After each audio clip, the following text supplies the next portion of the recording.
Welcome to Chillin' 101. We hope this video helps. In this video, I will show how to fix Nissan Altima sun visor.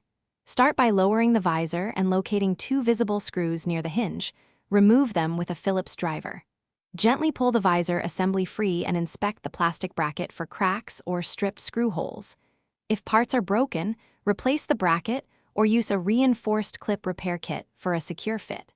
Reattach screws and test movement. Grab a Phillips screwdriver, a trim tool, and replacement bracket or clips. Park on level ground and disconnect negative battery if wiring near visor is present. Open overhead liner gently to access hidden fasteners and tether wiring. Keep screws in a small container. Test fit replacement parts before final assembly.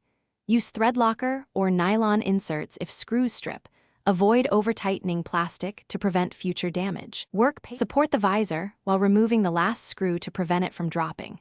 Replace the broken bracket by aligning clips and sliding into the headliner channel until it clicks.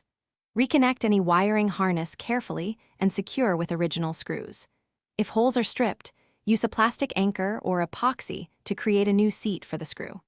Cycle the visor multiple times to ensure smooth motion and confirm the mirror light operates if applicable. Thanks for watching. Consider subscribing if we helped you.